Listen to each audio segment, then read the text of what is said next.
গীতা, শ্রীমদ্ ভগবদ গীতা, সহজ সরল বাংলায়, ছোট বড় সবার জন্য। চতুর্থ অধ্যায়। নমস্কার, আমার নাম রঞ্জন। আমার আগের ভিডিও শ্রীমদ্ ভগবদ গীতা তৃতীয় অধ্যায় কর্মযোগ দেখেছেন নিশ্চয়ই। এই অধ্যায়ে ভগবান শ্রীকৃষ্ণ অর্জুনকে বোঝাচ্ছেন কর্ম না করে থাকা সম্ভব নয়, কিন্তু আসক্তিহীনভাবে কর্ম করাই হলো সত্যিকারের যোগ। এই অধ্যায়ে কর্ম, কর্তব্য, যজ্ঞ, নিষ্কাম কর্ম ও আত্মশুদ্ধির পথ সহজ ভাষায় ব্যাখ্যা করা হয়েছে। যারা জীবনের লক্ষ্য, কর্তব্য ও আধ্যাত্মিক শান্তি সম্পর্কে জানতে চান, তাদের জন্য এই অধ্যায় অত্যন্ত গুরুত্বপূর্ণ। আজ দেখবেন শ্রীমদ্ ভগবদ গীতা চতুর্থ অধ্যায় জ্ঞানযোগ। ভগবান শ্রীকৃষ্ণ বললেন, আমি এই অবিনাশী যোগ সূর্যকে বলেছিলাম, সূর্য তার পুত্র মনুকে এবং মনু তার পুত্র ইক্ষ্বাকুকে বলেছিলেন। এভাবেই পরস্পরার মাধ্যমে প্রাপ্ত এই পরম বিজ্ঞান রাজর্ষিরা লাভ করেছিলেন, কিন্তু দীর্ঘ সময় অতিবাহিত হওয়ায় মনুষ্যলোকে এই যোগ লুপ্ত প্রায় হয়েছে। তুমি আমার ভক্ত এবং প্রিয় সখা, সেই জন্য সেই সনাতন যোগ আজ আমি তোমায় বললাম, কারণ এটি অতি গূঢ় রহস্য। অর্জুন বললেন, সূর্যদেব বিবস্বানের জন্ম হয়েছিল তোমার জন্মের অনেক পূর্বে, সুতরাং তুমি যে সৃষ্টির আদিতে এই যোগ সম্বন্ধে সূর্যকে বলেছিলে তা আমি কি করে বুঝব? ভগবান বললেন, হে পরন্তপ অর্জুন, আমারও তোমার বহু জন্ম অতীত হয়েছে। আমি সেই সমস্ত জন্মের কথা স্মরণ করতে পারি, কিন্তু তুমি পারো না। যদিও আমি জন্মরহিত, অবিনশ্বর এবং সমস্ত প্রাণীকুলের ঈশ্বর, তবু আমি নিজ প্রকৃতিকে অধীন করে যোগমায়া দ্বারা আবির্ভূত হই। যদা যদা হি ধর্মস্য গ্লানির্ভবতি ভারত, অভ্যুত্থানম ধর্মস্য তদানাত্মাং সৃজাম্যহম। হে ভারত, যখনই ধর্মের অধঃপতন হয় এবং অধর্মের অভ্যুত্থান হয়, সেই সময় আমি আত্মপ্রকাশ করি, অর্থাৎ আবির্ভূত হই। পরিত্রাণায় সাধুনাং বিনাশায় চ দুষ্কৃতাম ধর্ম সংস্থাপনার্থায় সম্ভবামি যুগে যুগে।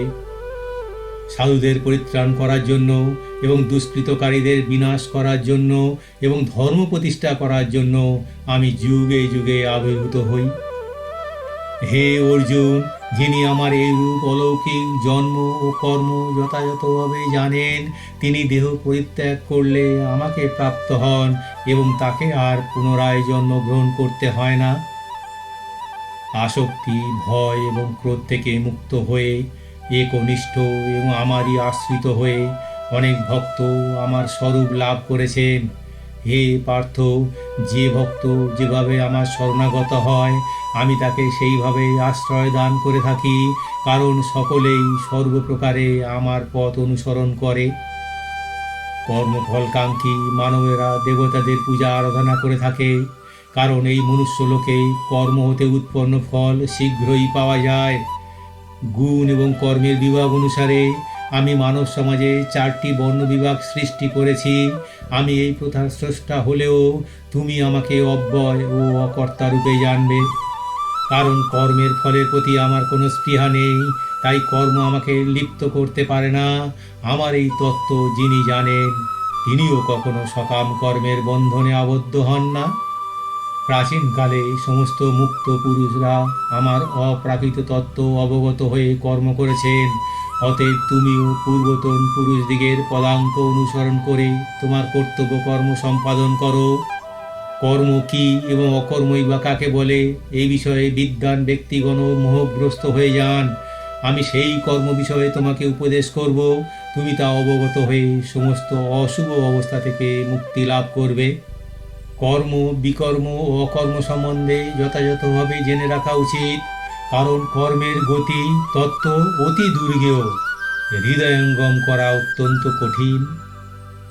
যে ব্যক্তি কর্মে অকর্ম দেখেন, যিনি অকর্মে কর্ম দেখেন, তিনিই মনুষ্যদিগের মধ্যে বুদ্ধিমান, যোগী ও সর্বকর্মকারী।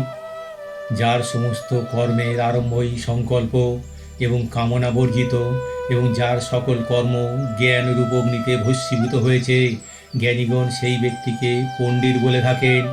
যিনি কর্ম ফলের আসক্তি পরিত্যাগ করে কারো আশ্রয় গ্রহণ না করে সদা তৃপ্ত থাকেন, তিনি সব রকম কর্মে যুক্ত থাকা সত্ত্বেও পরম ফলের আশায় কোনো কিছুই করেন না।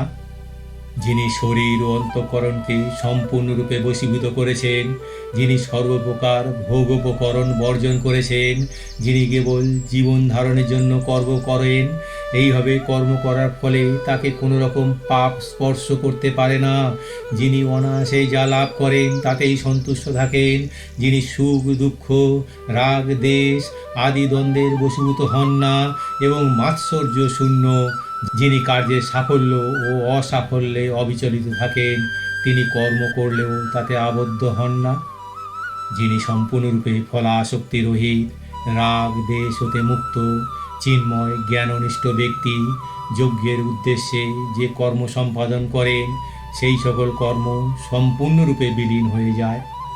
যজ্ঞে যে সকল পাত্র দ্বারা যজ্ঞাদিতে বস্তু অর্পিত হয় তা ব্রহ্ম, ঘৃতাদিও ব্রহ্ম, এবং ব্রহ্মরূপ কর্তার দ্বারা ব্রহ্মরূপ অগ্নিতে আহুতি প্রদান রূপ ক্রিয়াও ব্রহ্ম।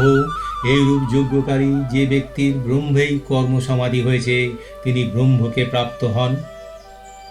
কোনো কোনো যোগীগণ দেবতাদের উদ্দেশ্যে যজ্ঞ করার মাধ্যমে তাদের উপাসনা করেন, অপর কোনো কোনো যোগী ব্রহ্মরূপ অগ্নিতে বিচার রূপ যজ্ঞের দ্বারাই জীবাত্মারূপ যজ্ঞের অনুষ্ঠান করেন। কেউ কেউ শুদ্ধ ব্রহ্মচারীরা শ্রবণাদি ইন্দ্রিয়গুলোকে সংযম রূপ অগ্নিতে আহুতি দেন, অপর যোগীগণ শব্দাদি বিষয়গুলোকে ইন্দ্রিয় রূপ অগ্নিতে আহুতি দেন। অন্য যোগীগণ সমস্ত ইন্দ্রিয়ের ক্রিয়াগুলি এবং প্রাণের ক্রিয়াগুলি জ্ঞান দ্বারা প্রকাশিত আত্মসংযম রূপ যোগাগ্নিতে আহুতি প্রদান করেন। কঠোর ব্রত গ্রহণ করে কেউ কেউ দ্রব্য দান রূপ যজ্ঞ করেন, কেউ কেউ তপস্যা রূপ যজ্ঞ করেন, কেউ কেউ অষ্টাঙ্গ যোগ রূপ যজ্ঞ করেন, এবং অন্য অনেকে পারমার্থিক জ্ঞান লাভের জন্য বেদ অধ্যয়ন রূপ যজ্ঞ করেন।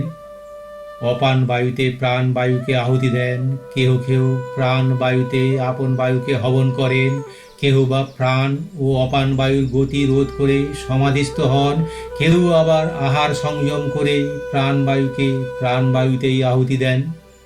ইহারা সকলেই যজ্ঞবেত্তা, তাঁরা যজ্ঞানুষ্ঠান দ্বারা নিষ্পাপ হয়ে যজ্ঞ শেষ রূপ অমৃত ভোজন করেন এবং তারপর সনাতন ব্রহ্মকে প্রাপ্ত হন। হে কুরুশ্রেষ্ঠ, যজ্ঞ অনুষ্ঠান না করে কেউ এই জগতে সুখে থাকতে পারে না, তাহলে পরলোক সুখদায়ী হবে কি করে? এই সমস্ত যজ্ঞই বৈদিক শাস্ত্রে অনুমোদিত হয়েছে এবং এই সমস্ত যজ্ঞ বিভিন্ন প্রকার কর্মজাত। সেগুলোকে এইভাবে জেনে যজ্ঞ করলে তুমি কর্মবন্ধন হতে মুক্তি লাভ করবে। হে পরন্তপ অর্জুন, দ্রব্যময় যজ্ঞ থেকে জ্ঞান যজ্ঞ অত্যন্ত শ্রেষ্ঠ, যেহেতু সমস্ত কর্মই জ্ঞানে পরিসমাপ্তি লাভ করে। সদ্গুরুর শরণাগত হয়ে তত্ত্বজ্ঞান লাভ করার চেষ্টা করো, বিনম্র চিত্তে প্রশ্ন জিজ্ঞাসা করো, অকৃত্রিম সেবার দ্বারা তাকে সন্তুষ্ট করো, তাহলে তোমাকে ওই তত্ত্বজ্ঞান সম্বন্ধে উপদেশ প্রদান করবেন। হে পাণ্ডব, এই জ্ঞান লাভ করলে তুমি আর মোহগ্রস্ত হবে না, কেননা এই জ্ঞানের দ্বারা তুমি সকল প্রাণীকে সামগ্রিক রূপে প্রথমে নিজের মধ্যে পরে আমার মধ্যে দেখতে সক্ষম হবে। যদি তুমি সকল পাপীর থেকেও অধিক পাপী হও, তাহলেও এই জ্ঞানরূপ তরণীতে আরোহণ করে তুমি সমস্ত পাপ সমুদ্র সম্পূর্ণরূপে পার হতে পারবে।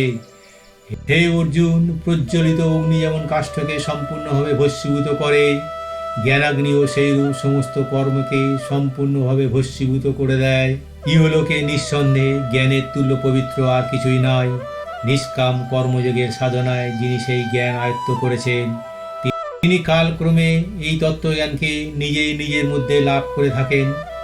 যিনি জিতেন্দ্রীয় এবং সাধন পরায়ণ, এইরূপ শ্রদ্ধাবান ব্যক্তি জ্ঞান লাভ করেন এবং জ্ঞান লাভ করে অচিরেই পরম শান্তি লাভ করেন। অজ্ঞ ও শাস্ত্রের প্রতি শ্রদ্ধাহীন ব্যক্তি কখনো ভগবত ভক্তি লাভ করতে পারে না। এইরূপ সংশয়াকুল ব্যক্তি ইহলোকে ও পরলোকে সুখ ভোগ করতে পারে না। এই ধনঞ্জয় যোগ দ্বারা যার সমস্ত কর্ম হতে সম্পর্ক বিচ্ছিন্ন হয়েছে এবং আত্মজ্ঞান দ্বারা যার সকল সংশয় নাশ হয়েছে এবং আত্মার চিন্ময় স্বরূপ অবগত হয়েছেন, তাকে কোনো কর্মই আবদ্ধ করতে পারে না। অতএব হে ভারত, তোমার হৃদয়ে এই অজ্ঞান হতে উৎপন্ন নিজ সংশয়কে জ্ঞান রূপ খড়গ দ্বারা ছেদন করো। তারপর যোগাশ্রয় করে যুদ্ধের জন্য প্রস্তুত হও। ইতি জ্ঞানযোগ নামক 4র্থ অধ্যায় সমাপ্ত। একটা ছোট্ট কথা, তা হলো লাইক, কমেন্ট ও সাবস্ক্রাইব করে দেবেন প্লিজ। আর নতুন ভিডিও সম্পূর্ণ গীতার পরবর্তী অধ্যায়গুলো পেতে বেল আইকনে ক্লিক করতে ভুলবেন না প্লিজ। ঈশ্বরের অস্তিত্বে বিশ্বাসের পক্ষ থেকে সবাইকে জানাই আন্তরিক নমস্কার।